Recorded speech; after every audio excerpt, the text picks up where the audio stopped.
Welcome to the Innervision Business Beyond Barriers podcast. This podcast shines a light on Black and ethnically minoritised-led businesses across the Liverpool City region. Exploring ambition, resilience, growth and the realities of building businesses beyond structural and systemic barriers. Hosted by me, Joanne, founder and director of Innervision. And the former mayor of Liverpool. Alongside myself, Yaw Owusu, creative consultant and music industry strategist. Each episode features a single founder from the Innervision Business Growth Programme and a few special guests. Together, we explore how lived experiences shape leadership, how culturally responsive support can unlock growth, and what it really takes to build a sustainable, thriving business on their own terms. This is Innervision Business Beyond Barriers podcast. So T, tell us who you are, your business and what it does. Sick. So my name is T. I run a business called Capital T Limited, and we are like an artist development one-stop shop for artists. And that's we could take you from 0 to 3, we could take you from 6 to 9, we can take you from 10 onwards. But just everything to do with production, art, live music, and then sometimes branding. Interesting. So who's your typical customer? So who normally engages your business to deliver this work? So 70% of it is artists themselves. Some of it can be managers, like artist managers. Some of it can be labels. Anybody who's kind of in the team and around an artist, basically. Sorry, can I just ask, because I don't know, are you an artist yourself as well as running this business? I am. And I think the business came out of everything outside of the artist stuff. So the artist stuff is one thing in itself, and the business is like the money that or like the things that I do for other people to make money in music. It's interesting. Do you find that difficult to separate the artistry? Because I'm thinking about, we've got a couple of people on this program who create art or are creatives, but also obviously run a business. What's that like for you? I think having both is quite nice, because I think the creation side and the artist side can be quite energy draining. It can be quite a lot, and so sometimes it's nice to just put that on the back burner and focus on giving to other people and serving to other people, and it kind of just refreshes you. I think both have a nice push and pull. Okay, that's nice. And what is your business USP? The USP, I think the USP is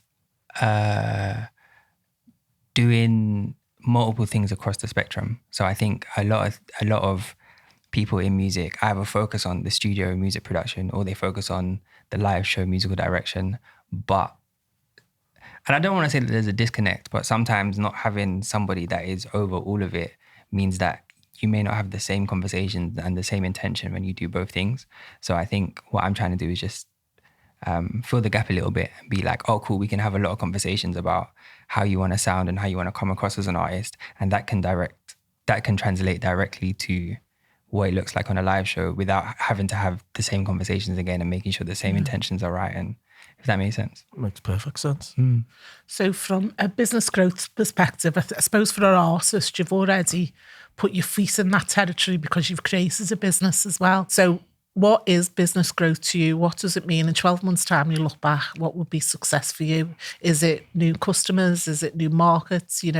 What would be success? I think the first piece of success would be really looking at it like a business. Yeah. I think it's very easy to just kind of go along with the wave. Yeah. And so I think the first thing is kind of being okay, cool, I'm going to make sure that I'm set up as a business and I'm looking at the business thing as a business rather than just me in a room producing or me in a room helping someone's live show. I think the second thing, I think marketing is a big thing. I think a lot of work that I get is from word of mouth or from people that I've worked with recommending or whatever. But I think it's something that I've never really got into, which is really trying to market myself and put myself out there and be this is what I do. It's very simple. It's very plain. Come and work with me. And so getting new clients through figuring out how to market myself and that sort of stuff is a big part of the growth that I want to see, basically. Okay, so in terms of new clients, is it, you're saying about 70% artists, managers, and what would be, who the clients that you most want to attract?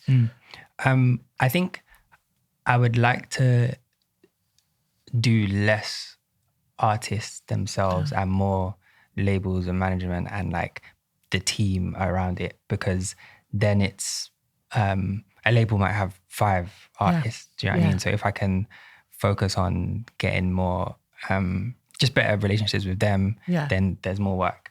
Whereas an artist is just an artist themselves. You know? So it's more strategic in that sense. Has money got something to do with that?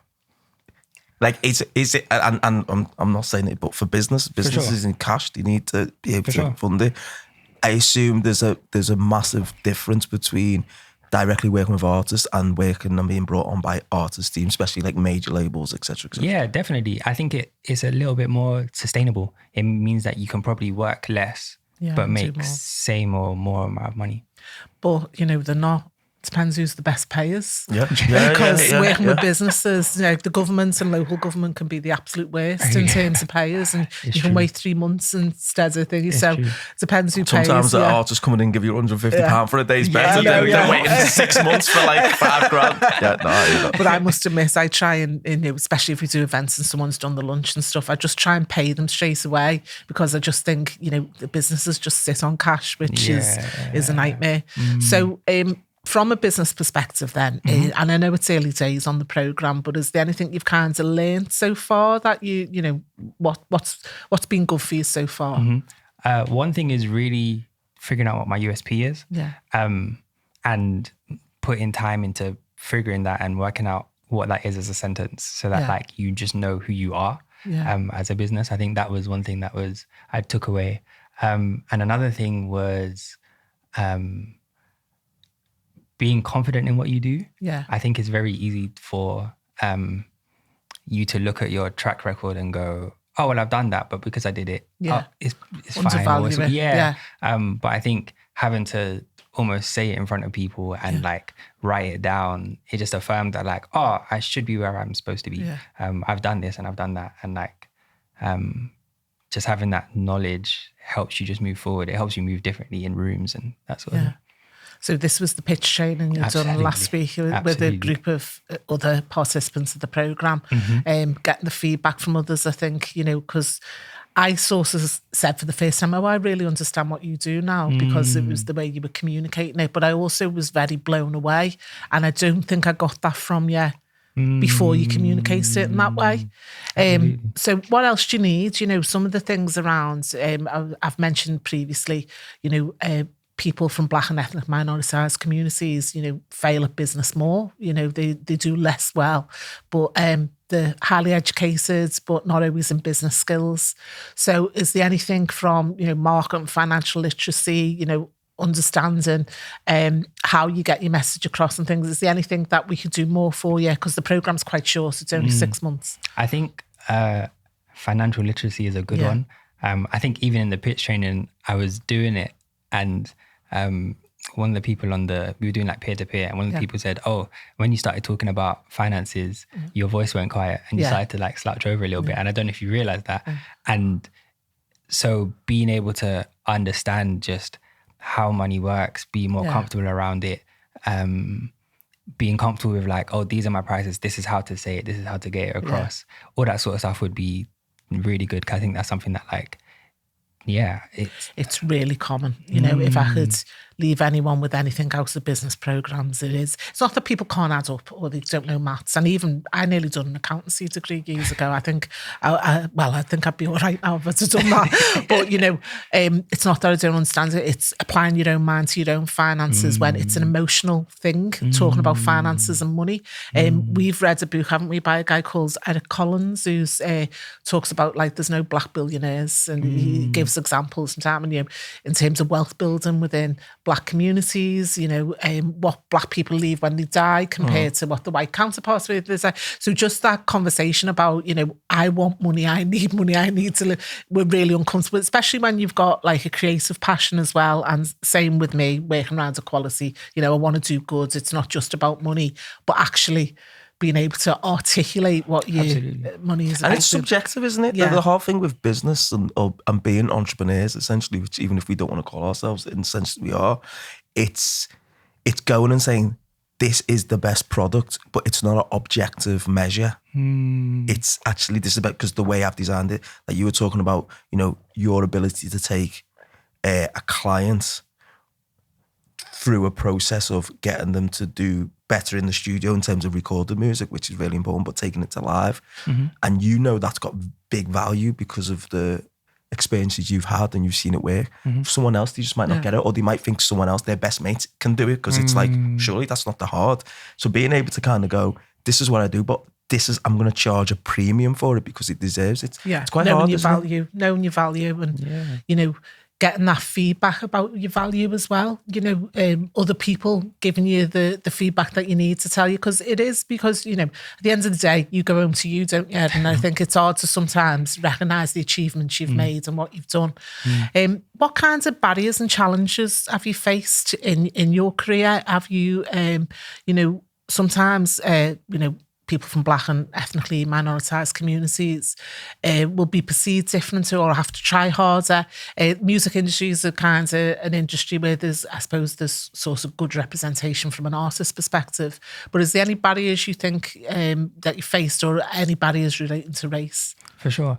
I think it's been a really interesting journey, because I think that there are some things that I feel like have helped, and there are some things that I feel like have felt strange. So for example, like being in uni or just coming out of uni, being one of the few Black bassists probably helped, because it was like, oh, there aren't many people that do what you do, and so we want this sound. But then it also becomes a bit tokenized, which is a little bit strange. And then I think there's also an element of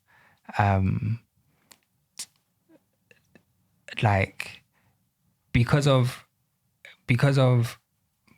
where I come from and us not necessarily being like financially literate, it's very easy to become like to not have anybody around me that understands how to help. Your experiences.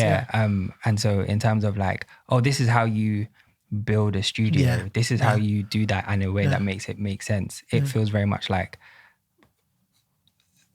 I don't know, or I don't feel confident enough to go and get investment for this. I don't know what that looks like. I don't know how to, or I don't feel like anyone's going to take me seriously.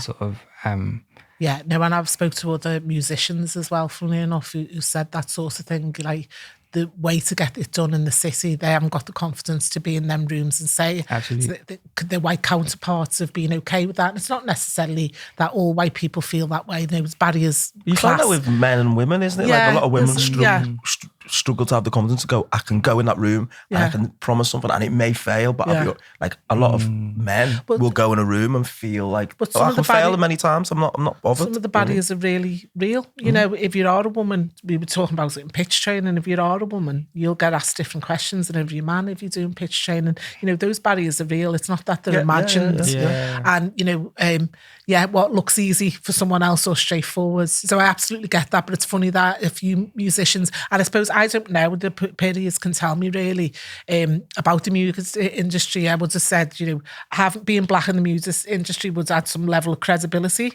In one world, but when it comes to the music space, it's great. The culture space, it's great. In terms of business and will you be taken serious in business, the people who own everything don't look like the people who make it or make it cool. And I think, you know, as you said, if you go and speak to people who want to set up a business, I think one of our earliest conversations, even before this program, was like, you are elite at what you do, but it also, there's a business there. And it's like you accepting that you have got worth in two worlds. Do you know what I mean? And then you know, and even the conversation we've had is like, you know, you're at a point where it's still about I doing this and me doing this. It's like there'll be a point where you bring your own engineers in to run the studio sessions and all that. And it's like believing that's possible, and believing that's possible for someone that looks like us is I think that's really interesting thing. And in the music industry, it's not a bit more now than it was 10 years ago, more than it was 20 years ago. But it's taken a while, and the Americans have done it really well, but it's still a bit under the radar in the UK. I thought my mum was lying to me because she makes stuff up sometimes. She'll go mad if she hears this. But she told me that my mum set up the first credit union in Liverpool. And she said Barry Gordon set up Nothin with the credit union money. And I was like, no. And she was like, yeah, anyway, I found out it's true. And just, going to your local credit union to set up what become Nothin's wild, isn't it? Really well. But enough about that. Going back to you. In terms of sort of business skills that you need to go forward, and you've mentioned marketing, is there anything else we can do on the course that, it's 6 months, it's a short amount of time, financial literacy, as I say, they'll come. And I know you're not sort of seeking investments, but I think we're doing reverse pitch training and getting investors to speak. There's limited ways in which you can grow. You've already taken on someone else, so I was impressed that I wasn't getting emails from you. I was getting them from someone else. I'm like, good lads, he's got someone helping him. But, in terms of growth, sometimes the only way to do it is access investments. Now, I'm not someone who'll borrow money again. I've had bad experiences in the past, but any sort of growth things that we can help you with. Yeah, I mean, to be fair with you, I think investment hasn't felt like a thing because I just don't know anything about it. Yeah. It just feels terrifying. Yeah. But I'm kind of I'm very intrigued in it because I'm like, well, if you can grow from it and if you can if I can figure out a way to make this make sense, then I'd love to do it. Yeah. Do you know what I mean? And I'd love to be interested into what that looks like and what I'd have to change and mold to make it a viable business, to make it something that grows. Because the work that I do is very kind of on the ground and it can be very burnout, tiring. But if that can grow into something where yes, there are people involved and it becomes more of a this is what we do. And there's investment for it to grow to become that, then that would be dope. But again, it becomes it's just always been a scary thing because I've got to pay something back. I don't. No. And debt is a scary thing, and I don't encourage people. And I think why I've focused on investments for this course and the last one is I've learned so much about it in the last 5 years and demystified it. And it's I thought venture capital money was absolutely awful. It's not all of it's awful, but not a lot of it's good. But knowing about the different type of investments, but then black people going to banks would be rejected at a much higher rate, so we're not going to banks. But something I've learned, and it's just interesting to the point you've made, some of the research that I've done, people tend to go to their communities, and that is good. You go to the people but to travel to go over to the mainstream is how you need to grow, because your community can limit you as well. Absolutely. And if we only, black people in particular, will borrow money off family and friends, and that's limiting just in itself, because it's only how much your family and friends have got, and you bootstrap, and don't seek out investments and get rejected more. But actually, if we're not sort of haven't got our ambitions to grow more or to go to the mainstream or to sell to everybody, then we are just limited to what we do. And something that worries me is that we create jobs for ourselves because of sort of discrimination in the workplace and working for other people and stuff like that. So I've kind of made it a bit of a mission to sort of teach everyone what I know about investments, only because I think that's just one of the avenues that you can grow. So, you talked about more customers, and, you talked about, wanting to be better around money rather than financial literacy itself, having more confidence. Anything else that's sort of on the horizon for you? Anywhere else you want to grow? I think maybe network is a big one. Okay. And network outside of necessarily the creative.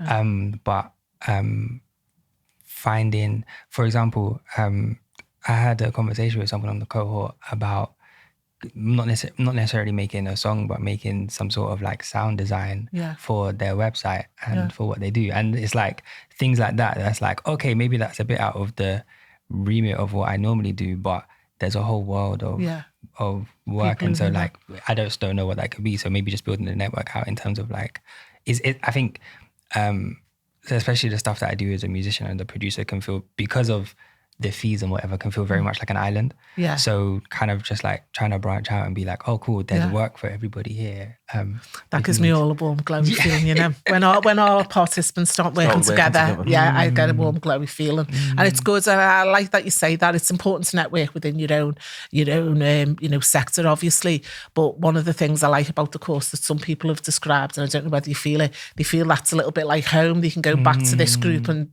bounce things off them and talk to them about stuff, and then go out into the big wide world. But you've got someone to, because it'd be quite isolating, can't it, running a business? I think, again, knowing you two before this through various other worlds, it's like to see you get involved like that is a similar way of like the power of that network is the difference in that network, but common experiences, lived experiences and stuff. I was going to ask you, how valuable has that been?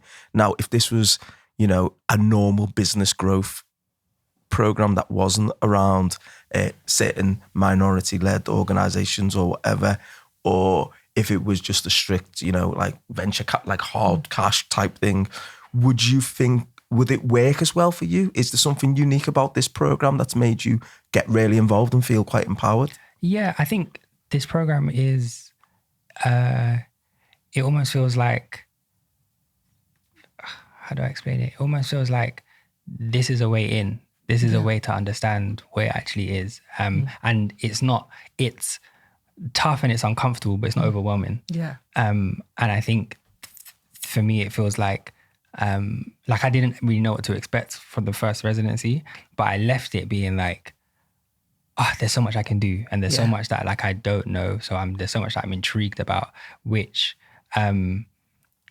it feels like a gentle, come on.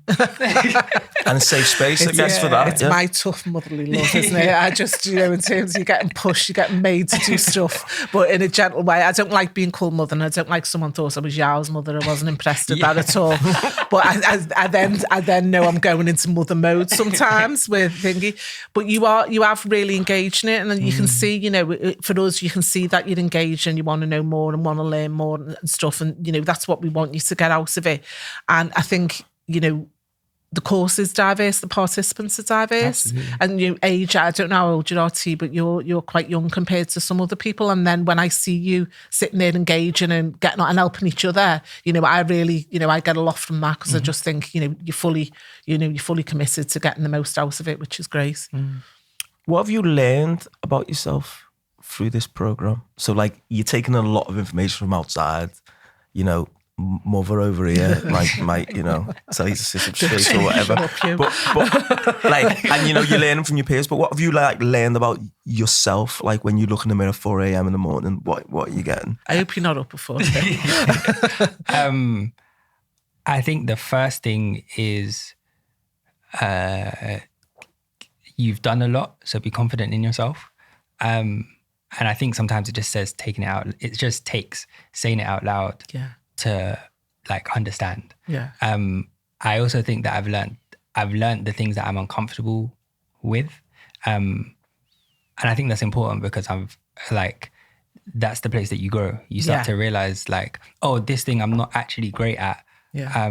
So let me work on it. Like it's strange. Like I can go on stage and I'm really comfortable in front of a mic, but the pitch training was really uncomfortable for me.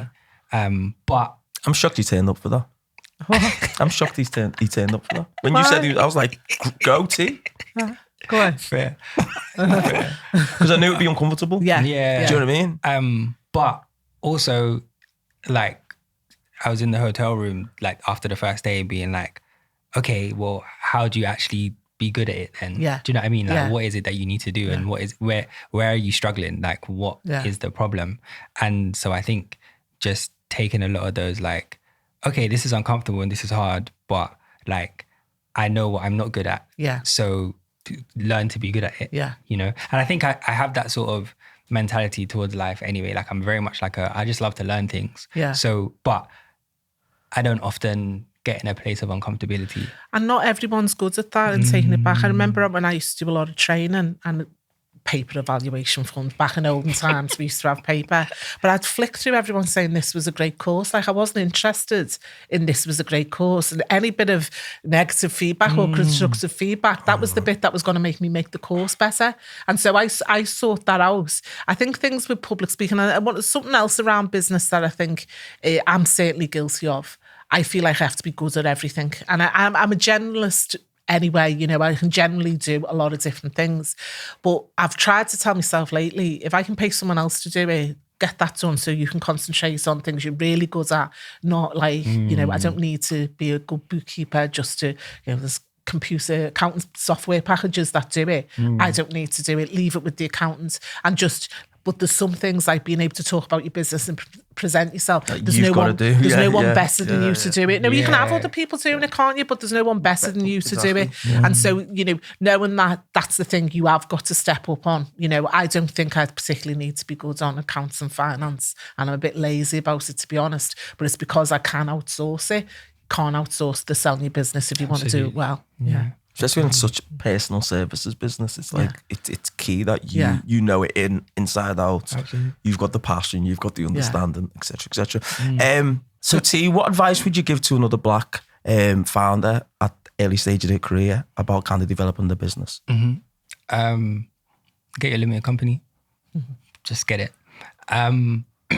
So there's a learning there. What happens over that? I think it is just.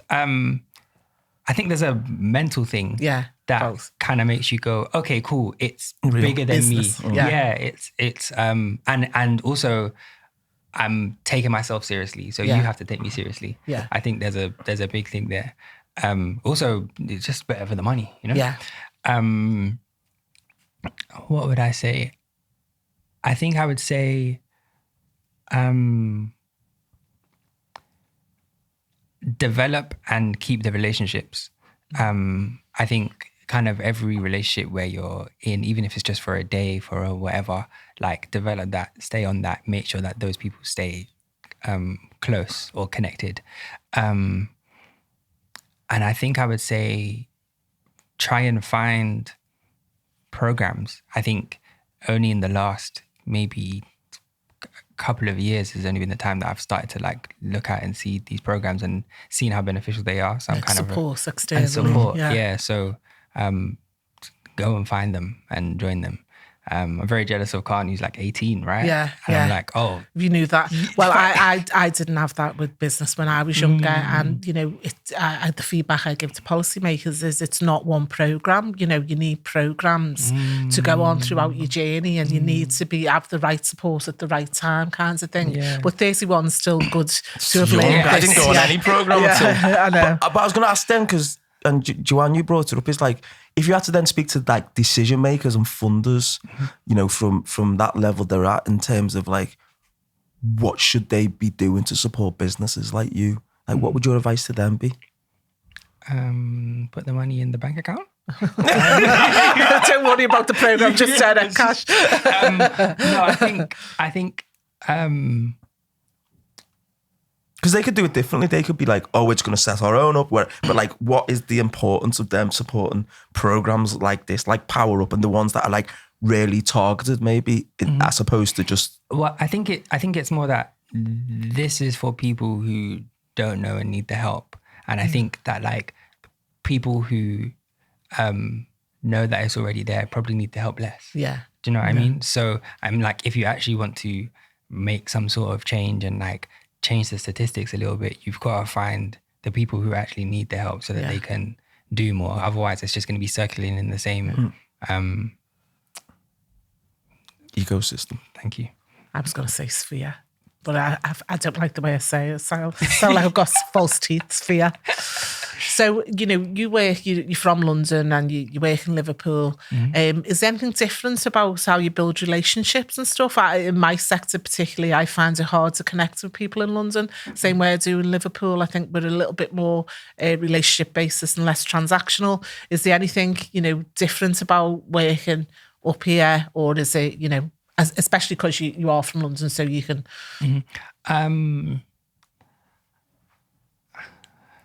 I think Liverpool is a little bit easier to know everything. Yeah. And know everyone. Yeah, and to know everyone. And so you're literally a person away from everything. It's a village, I say. It's just a village. Yeah. Absolutely. Whereas London feels like when you find your people, that's your people. Find your tribe. And you kind of find your tribe, and you kind of go out a little bit, but like that's your people's. And so it's hard to kind of be across everything. Yeah. And I think in London, a lot of things feel a little bit gated. Yeah. So it feels like, oh, you're in with this lot, or you're in with that lot, or there's that lot.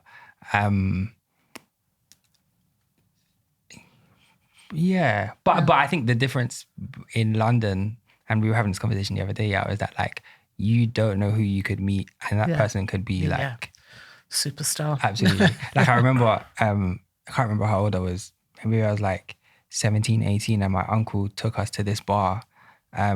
Wow, 17? Oh, 18. He was 18. Sorry. He was 18. Had a Coke. Took us to this bar. It was like an open mic night. And then but like he took me and my cousin. And we were just there kind of just like taking it all in. There was all music, all that sort of stuff. And then I looked to my left of me and Jessie J is just standing there. Yeah. And you're just like, wow, this wouldn't happen. Do you know what I mean? And it's only because everybody's here. Yeah. So that is the kind of like difference. I feel like, Yeah. Mm-hmm. Okay. Anything you want to put onto us about what we could do more in the next 6 months? Well, not 6 months, we're halfway through. Is there anything you'd want us to put on? As you graduate. See, now I don't want to give it's been great, because I want to give you something.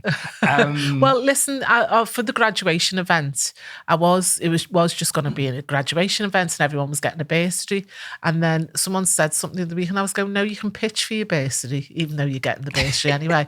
And then I thought, do you know what? I can invite commissioners to the meeting who commission services and stuff. So is there anyone you'd want me to try and invite in the room? Oh, that's Does it have to be from up here? Because, getting people from London up here is a bit more difficult. But is there anyone you'd want in the room?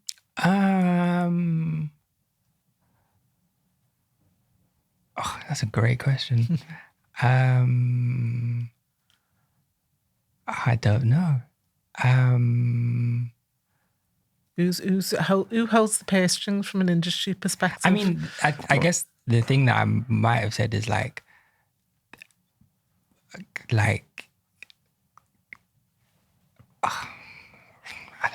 Because what's quite interesting, I'm thinking about in terms of the labels that are based to be, a lot of them already.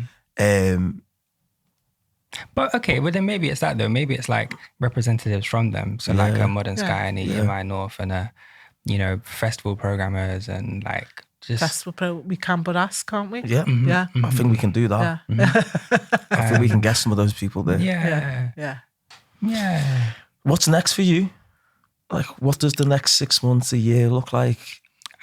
Building my business. No, but I think a lot of it looks like taking myself more seriously, and like putting things in place. Like I built a website recently, understanding SEO, just trying to really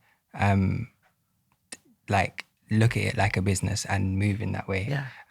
Your creative skills as well, like the pitch training, and he was able to communicate things that were difficult to get across, but really, from a very aesthetically pleasing. Well, I'm going to say the website looks great, and it's a useful tool for the business, because before it didn't exist as a thing. And the reason why I say it is I had 2 meetings in a space of a week where the person mentioned wanting something, and I was able to send them a direct link to a page on his website which said exactly what he'd done. And I think even when you talk about that, he talks about it so nonchalantly about it, but it's like, I think the marketing aspect of even having your business have a space online that people can go to and digest is so critical. Absolutely. Do you know what I mean? So you talking about like, I've just done a website. He built the website himself as well. So that's a skill that you know what I mean? It's so that's interesting. And in that case, this answers the next question. Where can people find more about your work? capitalT.co.uk. Perfect. There we go. So capital all spent out in TEE, is it? Yes. Yes.